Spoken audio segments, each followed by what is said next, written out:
Hello students, science हम पढ़ रहे हैं। Chapter number 4 is going on. So open chapter number 4।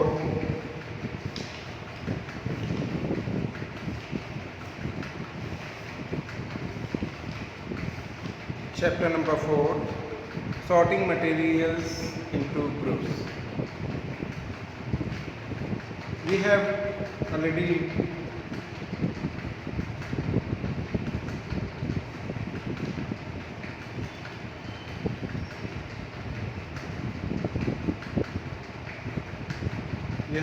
read up to here hardness.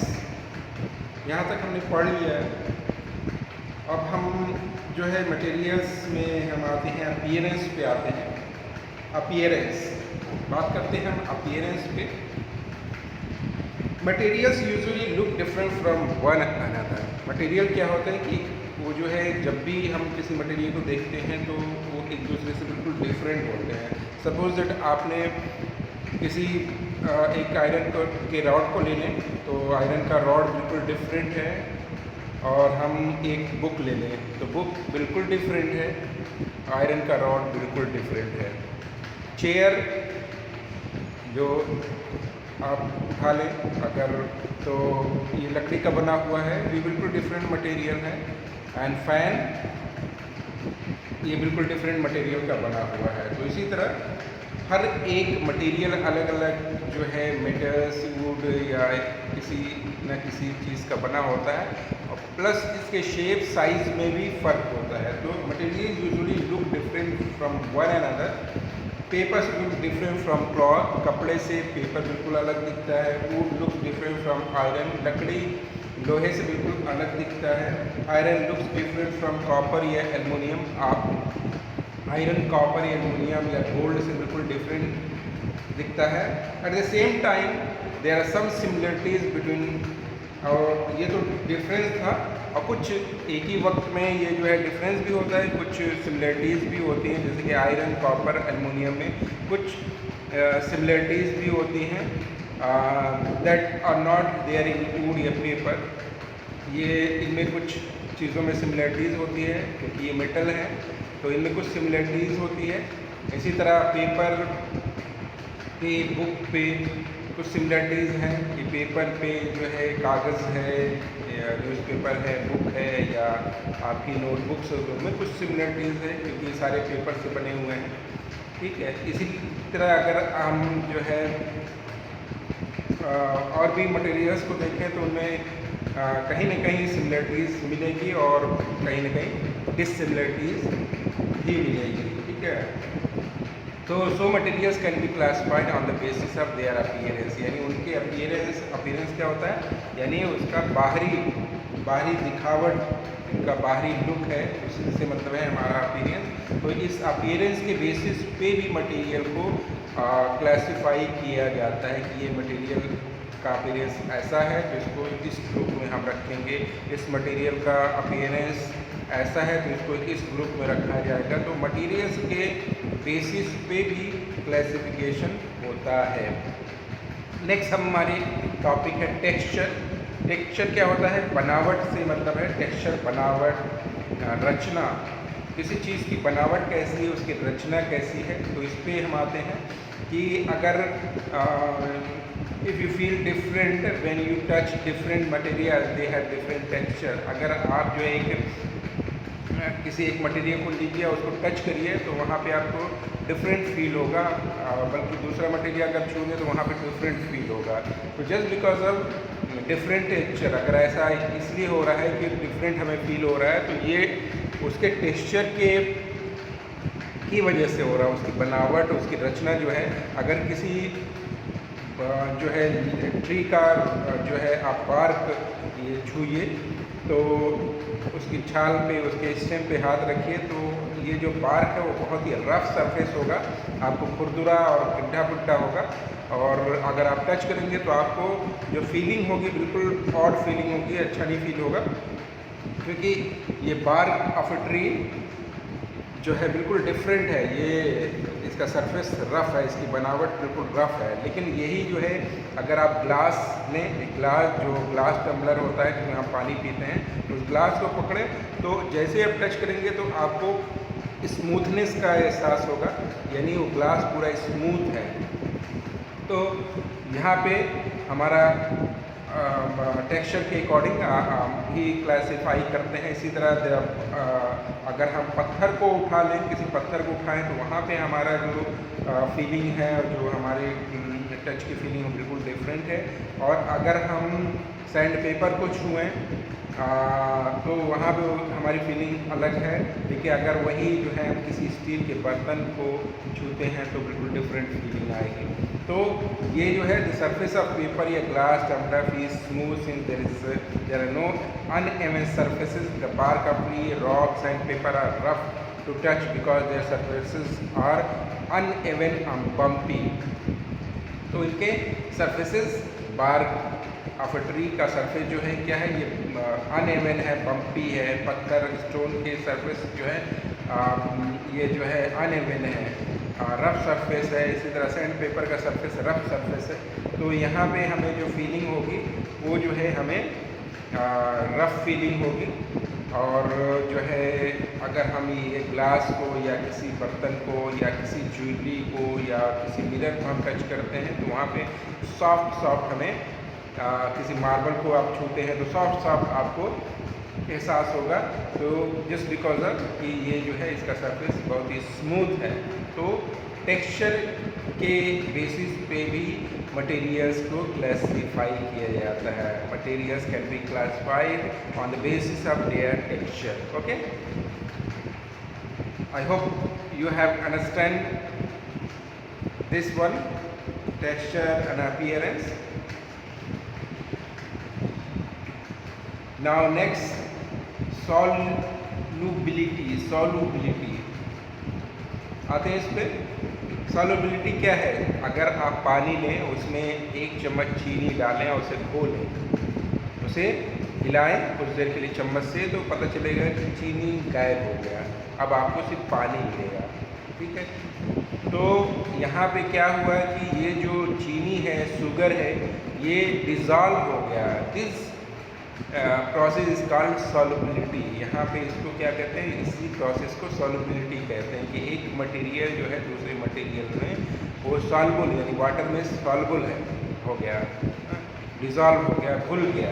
अब ये छोटे छोटे पार्टिकल्स में इसके मॉलिक्यूल टूट गए। शुगर के मॉलिक्यूल क्या है कि ये जो है वाटर में छोटे छोटे मॉलिक्यूल्स में टूट गए, इतने बारीक कि ये हम आंखों से उसे नहीं देख सकते। तो अब हमें सिर्फ पानी दिख रहा है लेकिन उसके अंदर चीनी नहीं दिख रहा है। इसी तरह अगर हम ग्लास में एक ग्लास पानी लें और ट्रांसपेरेंट ग्लास रखिएगा और उसमें आप जो है 1 चम्मच आप साल्ट डाल दें, नमक डाल दें, तो आप और फिर उसके बाद से आप 10-15 सेकंड को आप उसको हिलाएंगे तो क्या होगा कि पूरा का पूरा साल्ट वो जो है उसमें डिज़ॉल्व हो जाएगा पानी में, यानी ये जो है डिज़ॉल्व होके घुल गया। तो सब material soluble in water where some are insoluble. तो कुछ मटेरियल जैसे साल्ट हुआ, शुगर हुआ, ये सॉल्युबल हो गए। लेकिन अगर पानी में 1 चम्मच मस्टर्ड ऑयल आप डाल दें, यानी कोई भी एडिबल ऑयल अगर आप डाल दें तो देखेंगे कि वो जो है आप हिलाते भी रहेंगे तब भी वो जो है ऑयल जो है उसमें घुलेगा नहीं, मिलेगा नहीं, वो ऊपर ही तैरता रहेगा, ठीक है। तो ये oil is not soluble in water, ठीक है। इसी तरह अगर लकड़ी का एक टुकड़ा आप डाल दें या और उसको हम पानी में डाल दें तो लकड़ी का टुकड़ा वो घुलेगा नहीं। आप लाख हिलाइए, लाख ही स्टर करिए, आप उसको बहुत तेज़ मिलाइए, तब भी जो है लकड़ी का टुकड़ा पानी में घुलेगा नहीं। इसी तरह आप बालू ले लें और उसको 1 गिलास पानी में डाल दें और उसको चम्मच से आप हिलाएं। तो ये पानी हिलाने के बाद भी जैसे आप हिलाना छोड़ेंगे धीरे धीरे सैंड जो है नीचे प्रेसिपिटेट होकर बैठ जाएगा, नीचे बैठ जाएगा, यानी वो डिज़ॉल्व नहीं होगा। तो sand will not be dissolve in the water, तो ये इनसॉल्युबल हुआ, ठीक है। तो कुछ मटेरियल जो है पानी में पूरी तरह घुल जाते हैं तो उनको कहते हैं सॉल्युबल इन वाटर। और कुछ मटेरियल जैसे ऑयल हुआ, सैंड हुआ, स्टोन हुआ, वुड हुआ, तो ये इनसॉल्युबल इन वाटर। तो यही सारी चीज़ें बताई है। For example sugar is soluble in water whereas sand is insoluble. Actually water causes all molecule in solid piece of sugar to break apart. The individual molecule when separated are so small that we can see them. We can say that sugar is soluble in water. Some solid like sugar, common salt and potassium permanganate are soluble in water. On the other hand, sand is insoluble in water. It settles down in water and does not dissolve even on stirring. Some solids are insoluble in water, example wood, stone, chalk and wax. And materials in each state can therefore be classified on the basis of their solubility in water. तो इस आधार पर यानी solubility के आधार पर भी material को classify करते हैं कि ये मटेरियल जो है शुगर हुआ, साल्ट हुआ, ये मटेरियल जो है सॉल्युबल है वाटर में, तो उसको एक जगह क्लासीफाई किया। ये material oil, would, stone, chalk, wax, ये सारे जो है इनसॉल्युबल हैं, तो ये दूसरे ग्रुप में क्लासीफाई किया गया है। तो ये आप प्रैक्टिकल भी कर सकते हैं। देखिए यहाँ पे sugar is dissolve in water. देखिए एक ग्लास लिया, ट्रांसपेरेंट ग्लास लिया और उसमें जो है वाटर जो है डाल के शुगर ऐड किया, उसको स्टर किया और उसके बाद से क्या हुआ, देखिए शुगर ड्राई हो गया, इसमें डिजॉल्व हो गया। यहाँ पे sand is not dissolve in water. यहाँ पे ग्लास पानी लिया और उसके बाद से और उसको स्टर किया, लेकिन उसके बाद से कुछ देर बाद जो है ये सैंड जो है नीचे बैठ गया, लेकिन ये डिजॉल्व नहीं हुआ। When two liquid easily dissolve in each other, they are known as miscible liquids. अगर कोई लिक्विड आसानी से एक दूसरे में डिजॉल्व हो जाए तो they are known as miscible liquids. Some example of miscible liquids are alcohol, lemon juice, cough syrup, honey. ठीक है, तो दो लिक्विड एक दूसरे में आपस में मिल जाते हैं जब, तब उनको कहते हैं मिसिबल लिक्विड्स। और सम liquids such as mustard oil, kerosene oil, mercury, nail polish or varnish are immiscible in water. These liquids are known as immiscible liquids. यानी ऐसा लिक्विड जिसमें वो जाके घुल जाए तो उसको miscible liquids कहते हैं। जैसे कि अगर दो लिक्विड है, अगर आप पानी में अल्कोहल डालिए तो जाके अल्कोहल पानी में मिक्स हो जाएगा, ठीक, मिल जाएगा, तो इसको ये मिसिबल है। लेमन जूस अगर आप जो है पानी में डालेंगे तो मिक्स हो जाएगा। कप सिरप को पानी में डालेंगे तो ये जो है उसमें क्या होगा, डिजॉल्व हो जाएगा। इसी तरह आप हनी लीजिए 1 चम्मच और उसको पानी में डालिए तो ये डिजॉल्व हो जाएगा। तो इसको हम क्या कहेंगे, miscible liquids. Liquid such as mustard oil, kerosene oil, mercury, nail polish और वार्निश इममिसिबल इन वाटर। अब इसी तरह जैसे कि मस्टर्ड ऑयल आप पानी में डालिए 1 चम्मच 2 चम्मच, ये मिक्स नहीं होगा। केरोसिन ऑयल डालिए, मिक्स नहीं होगा। मर्करी डालिए, मिक्स नहीं होगा। नेल पॉलिश डालिए, मिक्स नहीं होगा। वार्निश डालिए तो ये मिक्स नहीं होगा। तो इसको क्या कहेंगे, immiscible liquids. These liquids are known as immiscible liquids. Okay, got the point students? Next हमारा टॉपिक है फ्लोटेशन। फ्लोटेशन क्या है, ये तैरना, फ्लोट करना, इसी से बना हुआ फ्लोटेशन। अगर आपने देखा होगा कि नदी में आप जो है एक नाव है वो फ्लोट कर रही है, डूब नहीं रही है, आप बड़ा ताज्जुब करते होंगे ये कैसे हो रहा है। अगर आप कागज़ की एक नाव बनाइए और बारिश के पानी में या कहीं थोड़ा सा इकट्ठा पानी है वहाँ पे आप जो है डाल दीजिए तो देखिएगा कि वो कागज़ की नाव तैरने लगेगी, डूबेगी नहीं। लेकिन यही चीज़ आप अपनी पेंसिल को उठा के पानी में डालेंगे तो वो तैरेगी नहीं, वो डूब जाएगी। अगर वो पत्थर कोई या ईंटा का टुकड़ा आप पानी में डालते हैं तो वो जो है फ्लोट नहीं करेगी, तैरेगी नहीं, वो क्या है, सीधे नीचे चली जाएगी, पानी के अंदर डूब जाएगी। तो दैट इज़ कॉल्ड फ्लोटिंग, कि ये जो है कौन से मटेरियल फ्लोट करते हैं। You must have notice that many material float where many others sink in water. आपने देखा ही होगा कि बहुत से मटेरियल जो है फ्लोट करते हैं और बहुत से डूब जाते हैं। This property is called flotation. इसी प्रॉपर्टी को हम क्या कहते हैं, फ्लोटेशन कहते हैं। Material such as wood, leaves, feathers float on water whereas rocks or metals sink।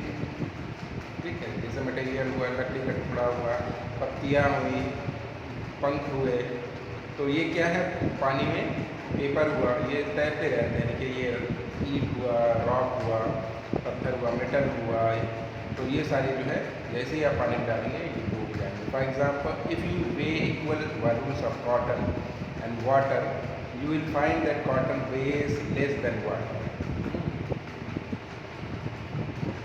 अब example, if you weigh equal volumes of cotton and water, you will find that cotton weighs less than water। We can say that cotton is less than water।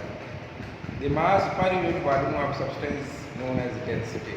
अब यहाँ पे बात हो रही है density की, कि डेंसिटी क्या होती है। डेंसिटी होती है कि the mass per unit volume of a substance, किसी सब्सटेंस का मास जो है पर यूनिट वॉल्यूम होता है, उसी को डेंसिटी कहते हैं। तो हर एक मटेरियल के, हर एक कार्टिक की डेंसिटी अलग अलग होती है। Materials which are less dense than water float in water, और उसी बेसिस पे कोई चीज़ पानी में डूबती है या तैरती है। अगर पानी का जो है डेंसिटी जो है ज़्यादा होगा और कोई मटेरियल जो पानी में डालेंगे उसका कम होगा तो तैरेंगे, लेकिन अगर कोई मटेरियल हम पानी के ऊपर डाल रहे हैं तो ये पानी से ज़्यादा उसकी डेंसिटी हो गई, उस मटेरियल की अगर सपोज लोहा है और उसकी डेंसिटी वाटर से ज़्यादा होगी तो ये डूब जाएगा। लेकिन लकड़ी का टुकड़ा अगर हम डालेंगे तो वो तैरता रहेगा। क्यों? क्योंकि ये जो है इसकी डेंसिटी पानी से कम है। कागज़ का टुकड़ा तैरता रहेगा। क्यों? क्योंकि इसकी डेंसिटी वाटर से कम है। लेकिन पत्थर हम लेंगे और उस पत्थर को डालेंगे तो ये पानी में डूब जाएगा, क्योंकि उसकी डेंसिटी ज़्यादा है, पत्थर की डेंसिटी ज़्यादा है। तो सीधा सा यहाँ पे समझने वाली बात है कि जिसकी डेंसिटी ज़्यादा होगी पानी से, वो पानी के अंदर डूब जाएगा, और जिन जिन मटेरियल्स की डेंसिटी पानी से हल्की होगी वो मटेरियल, वो सारे मटेरियल जो है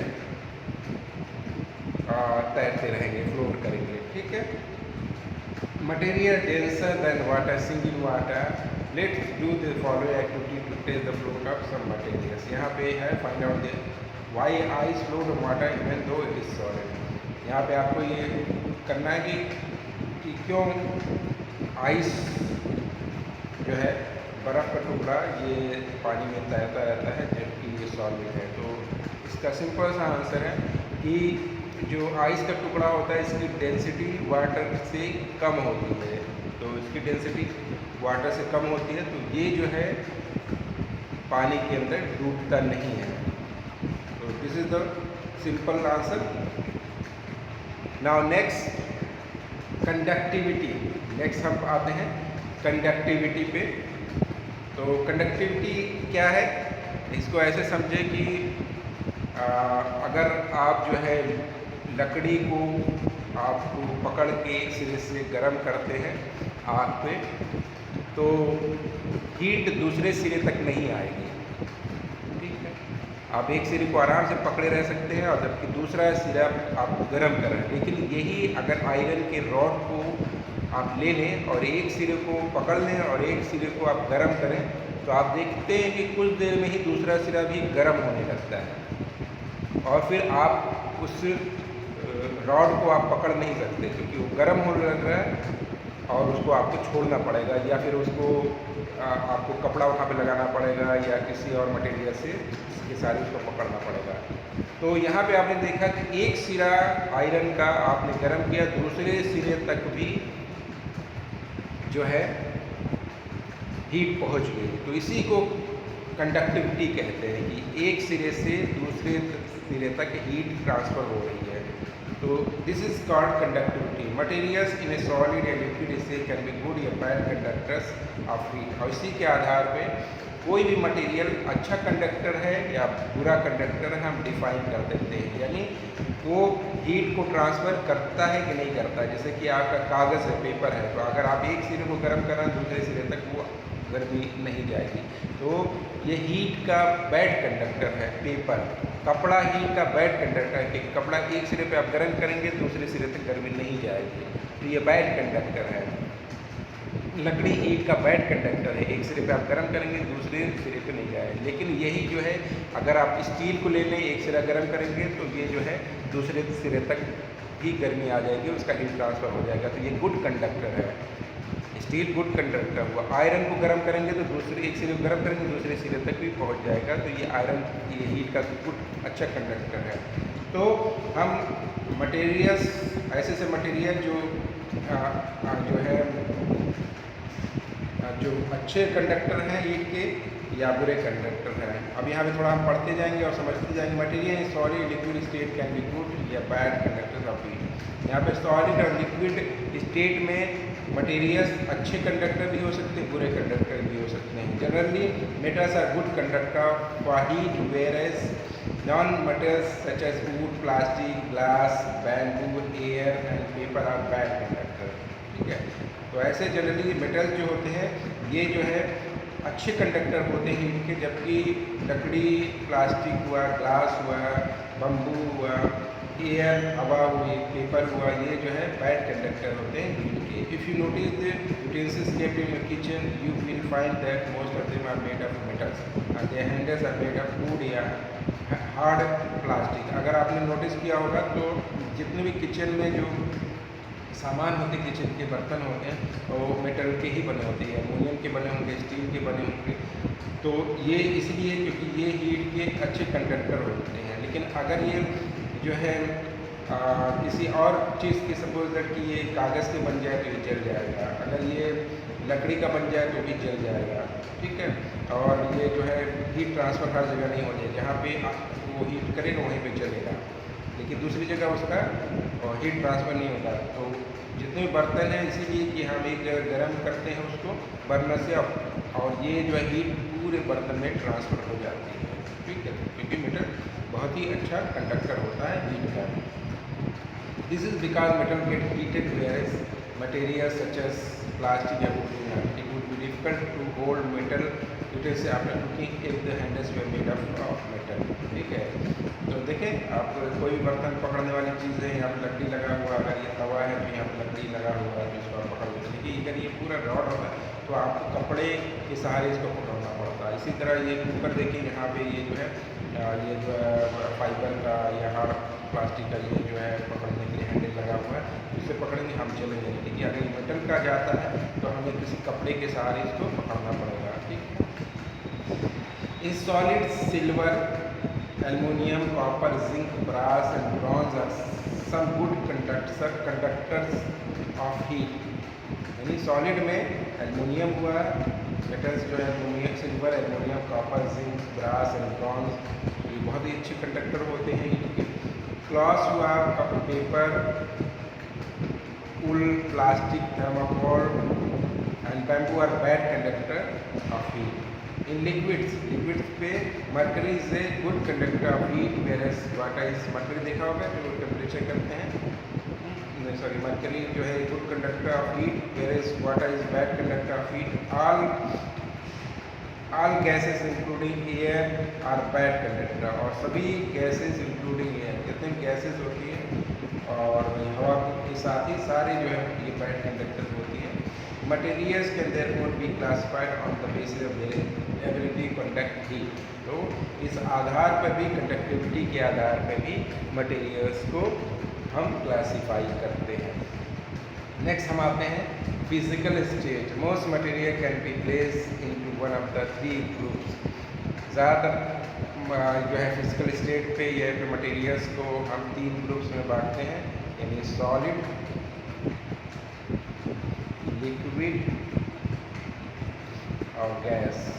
यानी ये तीन मटेरियल के स्टेट्स होते हैं फिजिकल स्टेट। ठीक है,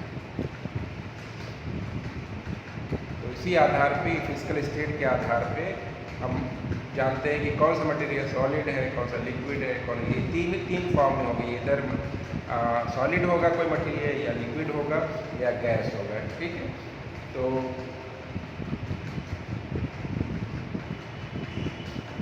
सॉलिड है डेफिनेटली, हम कुछ चीज़ समझ लें। हम सॉलिड जो मटेरियल होता है उसकी एक डिफिनिट शेप होती है, सॉलिड का एक डेफिनेट शेप एंड वॉल्यूम होगा। यहाँ पे देखिए सॉलिड है, ये मार्कर का एक डेफिनेट शेप है, ठीक है ना, ये मार्कर है, ये बदलेगा नहीं, ऐसे ही है। इसी तरह बुक है, ये बुक का एक डेफिनेट शेप है। इसी तरह पत्थर है, स्टोन है, उसका एक डेफिनेट शेप है और वॉल्यूम है। If a pencil is placed on the table in a bottle, its shape does not change and nor does the space occupied by it. तो इसी तरह अगर इस मार्कर को एक ग्लास में डाल दें तो ये मार्कर का शेप चेंज नहीं होगा, ठीक है, ना ही इसका वॉल्यूम जो ये एरिया घेरा होगा, जो स्पेस ऑक्यूपाई को वो चेंज होगा। तो इसका वॉल्यूम और शेप नहीं चेंज हो रहा सॉलिड में, चीज़ याद रखिएगा। लेकिन लिक्विड्स में they are have no definite shape, liquid की कोई डेफिनेट शेप नहीं होती है।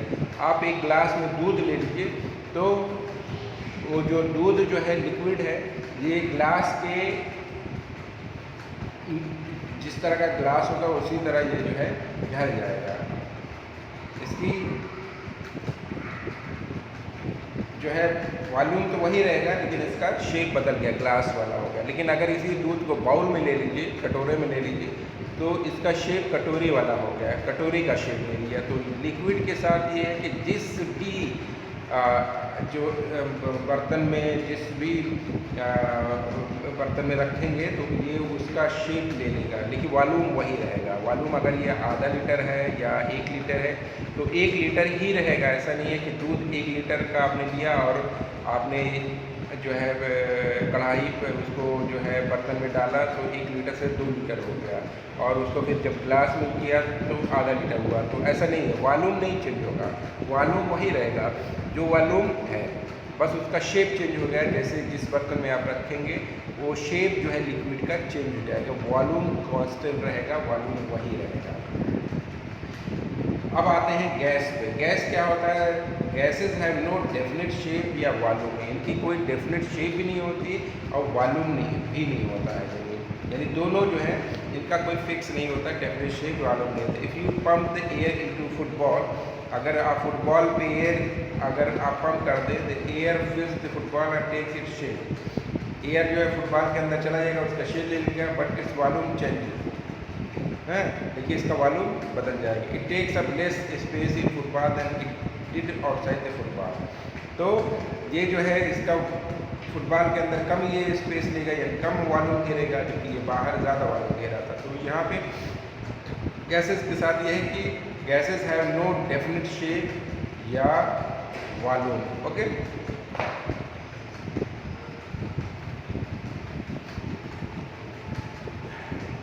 ये हमारा चैप्टर ख़त्म हो गया। ये छोटी सी एक्सरसाइज है, इसको करके फिर हम एक्सरसाइज पे आएंगे। ये एक्सरसाइज हम यहीं कर लेंगे, आप हर लीजिएगा इसको बुक में ही। Sugar is soluble in water whereas sand is insoluble in water. ठीक, वाटर पे टिक लगा लीजिए, water.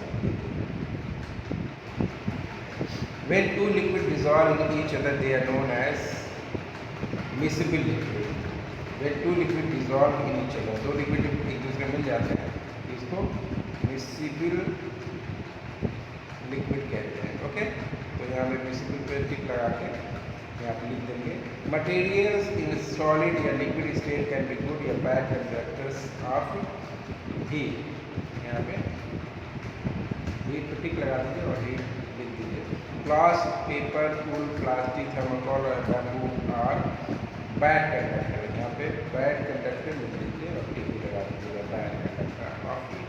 Liquids have no definite shape but have a definite volume. ठीक